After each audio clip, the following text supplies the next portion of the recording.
Hey, what's poppin', homies? You already know who it is. I know you missed me. We about to dive into this video, so let's go ahead and let's get it poppin'.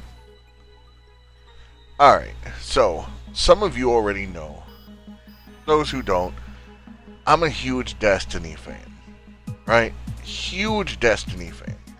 And as you can see in the background, they got the store, right? They got the store. They do the thing with the Eververse. I 100% support it, right? Why do I support it? Because the game is free to play, and it helps them maintain server space, right?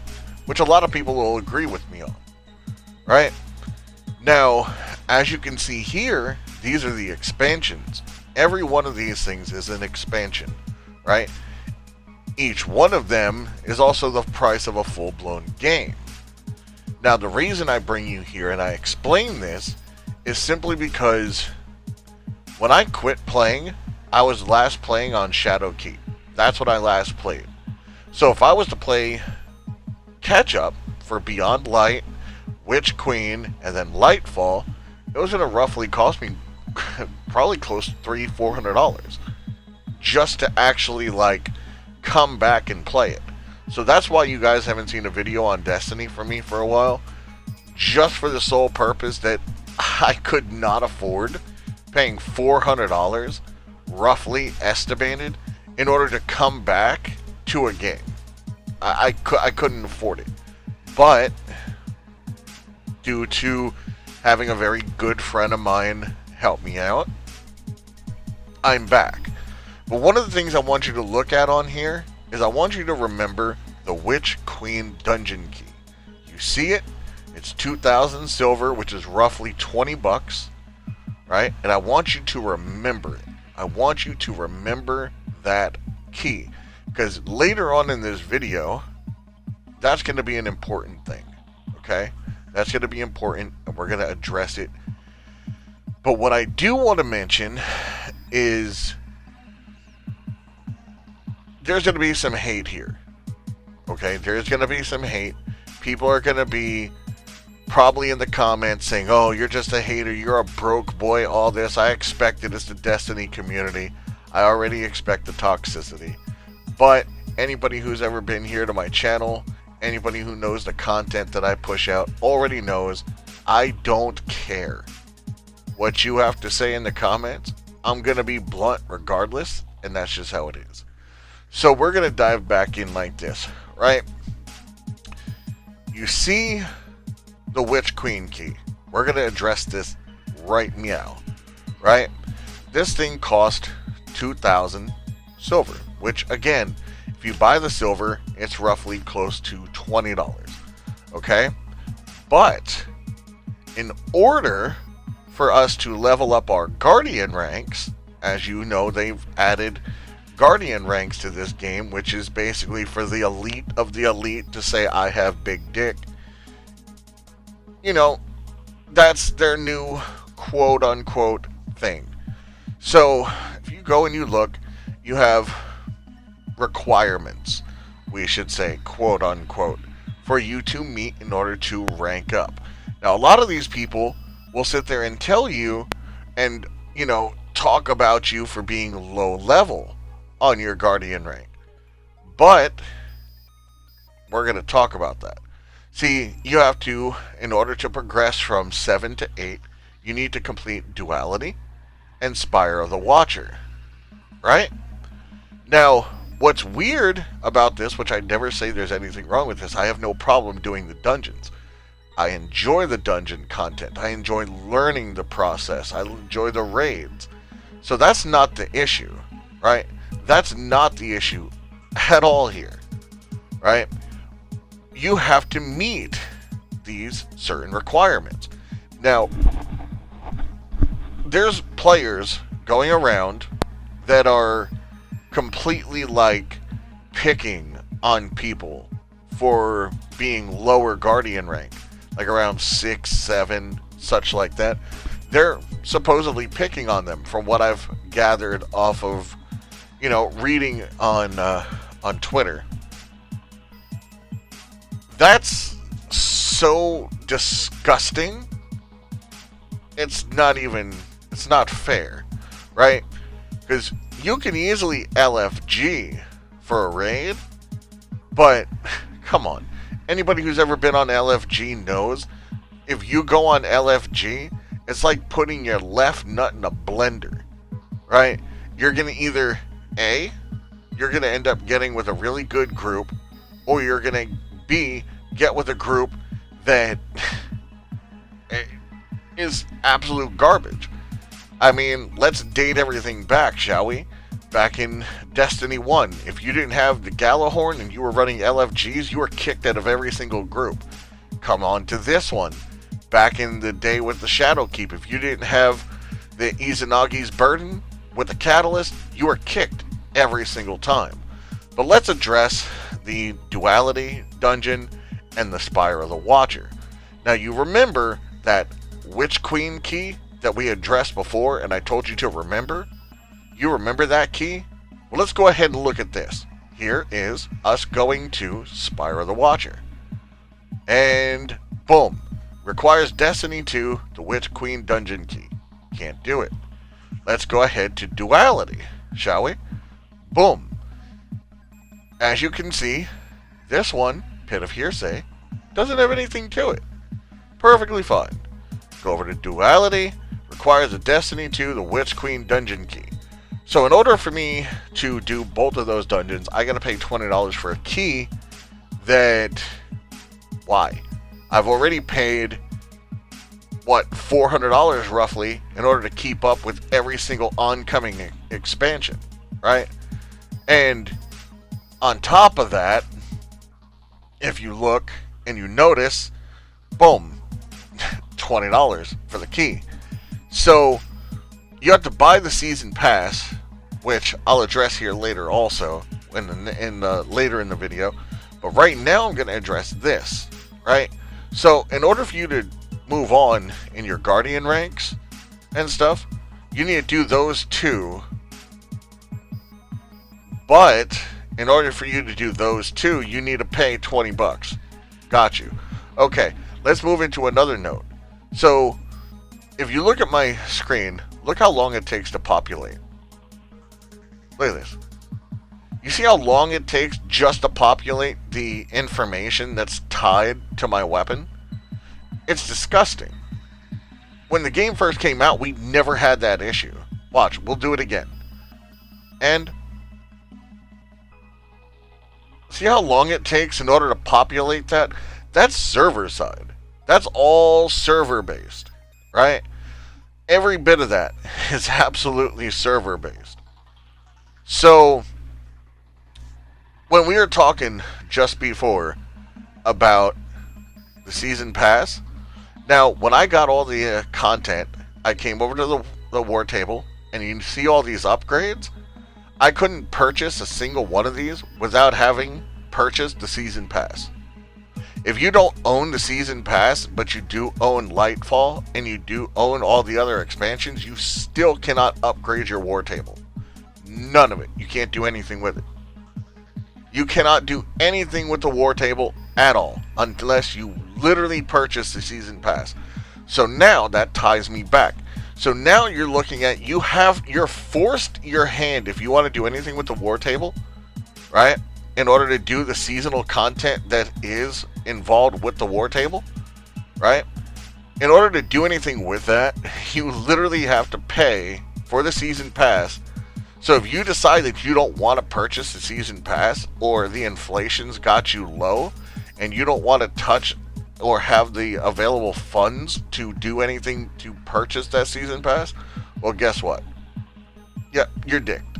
Now, another thing, back onto the topic of servers. Now, here you can see my friends list, right? You can see everything's populated. That's my PSN and my Bungie. All my friends populated on there.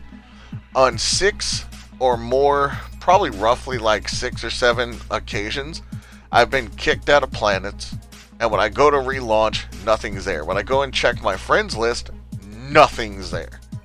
I have to then crash the game completely out, relaunch the game, relog back in order to populate everything, in order to go back to a planet and actually do things, right? So that's also a thing that I think needs to be addressed, which we'll talk about here later on again in the video as we get past all these keynotes that I wanted to address.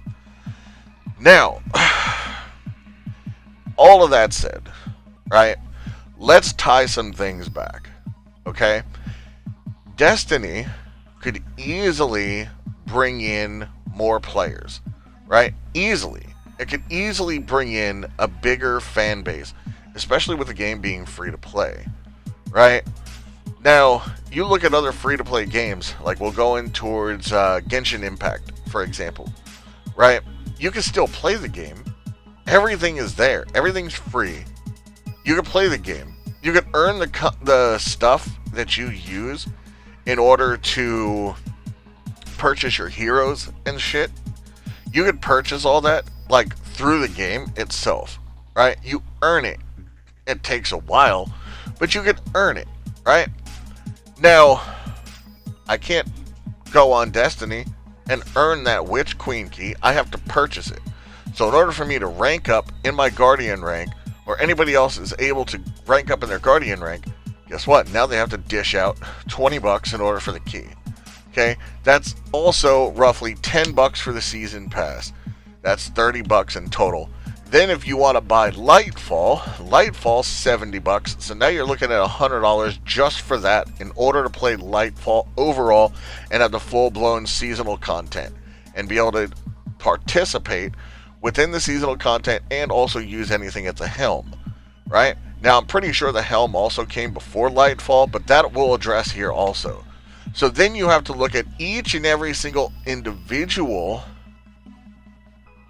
expansion is roughly around $70, right? So now you're looking at, you want to get caught up, say last time you played was Shadowkeep, like me. Now you got Beyond Light, $70, okay? Witch Queen, $70. Then you got Lightfall, $70, right? You got all those. So that's roughly what? A little over $200, okay?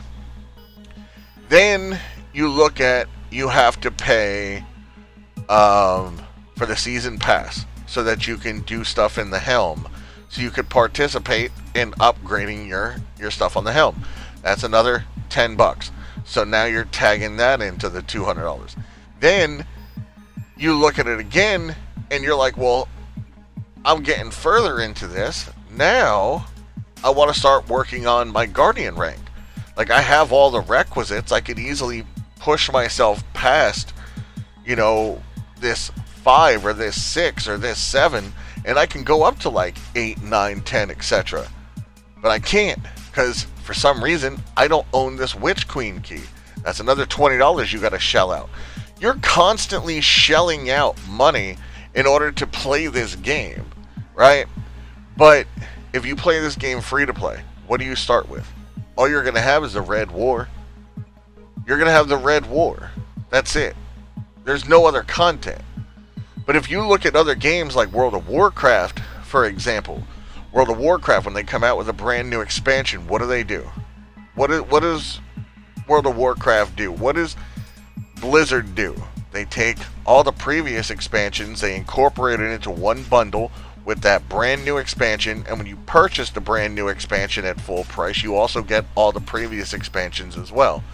What Bungie does is they just throw it out there. Here, have another one.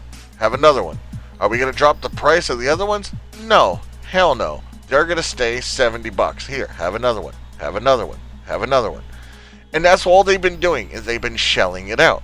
So all of this, I guarantee people are going to be like, well, damn, all you're doing is bitching about the price. Like, that's all you do is you're bitching.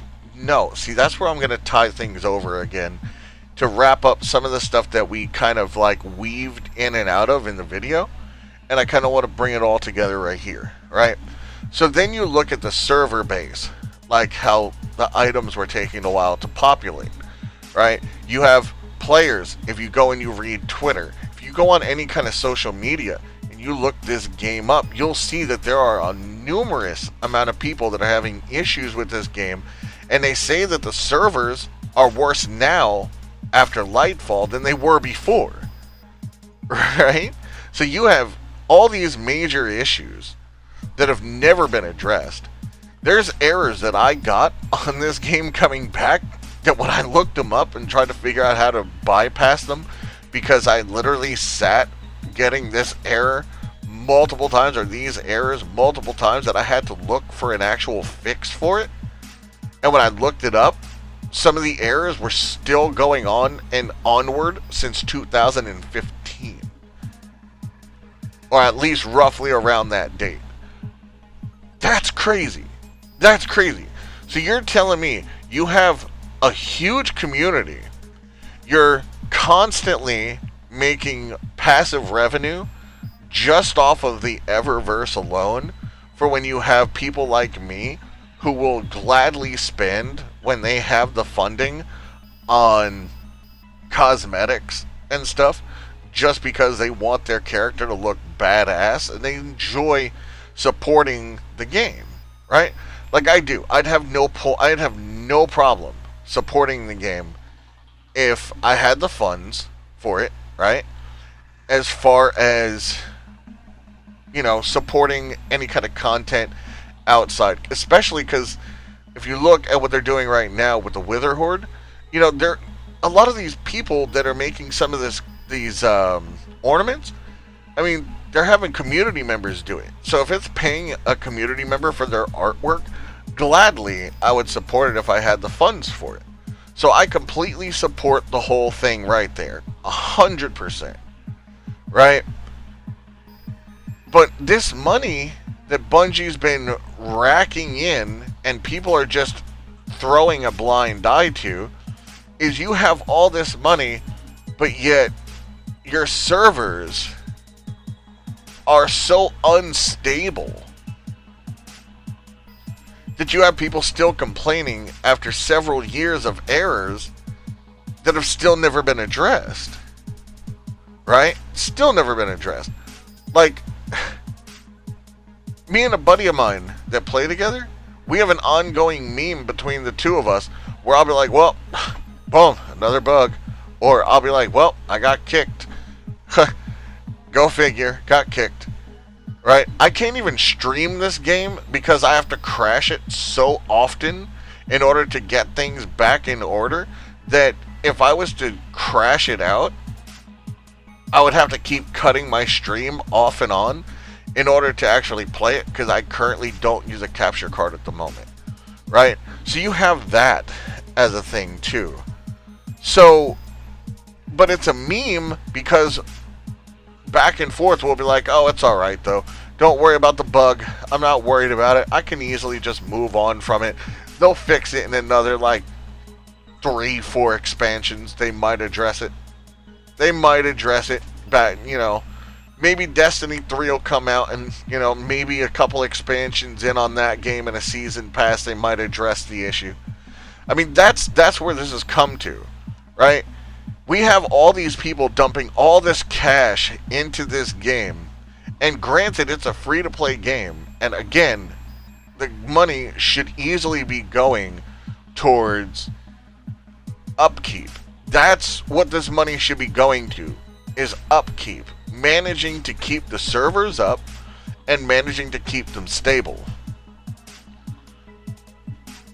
But the servers aren't stable. If you're constantly having people getting kicked out, and granted, you know, I do have an IT degree, so I understand that not a lot of the problems are on Bungie's side. A lot of it can be user error, right? A lot of it can be. It can be simple user error. Some people just have absolute doo-doo garbage internet connections, and it happens, right? But at the end of the day, you can't just say everybody has an issue with their internet. Eventually it has to come down to, okay, there's enough people having this same error that there's got to be something you can address on your end to fix it, right? So why not take some of the funds that are dumping into the Eververse and get yourself a few more IT technicians to throw on the networking side to keep an eye monitoring it. I mean, you can easily pay somebody entry-level fees $10 to sit behind a PC and run Wireshark in your headquarters watching the server flow. It's not hard. You know, of course this is mediocre. I'm not saying that this is how they should do it. I'm just saying, like, the rough draw out of this is that, right? Like, that could be a thing. You know, because when you look at the history with Bungie, right, you have the consistency of nerfs, right? People always complain. They want something nerfed, or they want something fixed and balanced. If there comes any kind of, like, a meta in the game, they will fix that so fast. Like when Recluse, PC players were having such a fun time using Recluse to the point where it was so stupidly accurate that they were just blitzing through everything. Any players that remember that era know that Recluse was an absolute beast, right? But then they nerfed it across all consoles because it was too accurate on PC. Why? Why not just add recoil to PC? It's real simple, right? Instead, they added more recoil to it, which made PC still able to use it. They just had a little bit of jump. And then console players, when you'd fire that thing off, it'd be like shoving a finger up a mule's ass. It was terrible. It was horrible. I mean, you could still kind of maneuver it, but it was more hassle than anything. It made the gun absolutely useless, which is why now you have a PC meta and a console meta when it comes to certain things, right? But it doesn't matter, because as soon as one weapon or one setup becomes meta, Bungie is so quick to nerf it out, balance it in their quote-unquote the way that they do things, but yet the error codes that we keep getting on a daily basis or a weekly basis or a monthly basis, those are just getting pushed under the rug. They're always getting pushed under the rug. You know, I do want to kind of throw it out there, though. Like, I'm not trying to fully complain, right? I love Destiny. I do. I've loved Destiny for years. And I just want to see it get the popularity it deserves and to flourish the way that it deserves to flourish by having more players come in. Now, if you liked the video, drop me a like, a follow. The clan tag shows my Twitch. Go ahead, drop me a follow over there. I'll see you guys when I'm live. Hope you liked the video. It's your boy Godified. And yo, I'm out.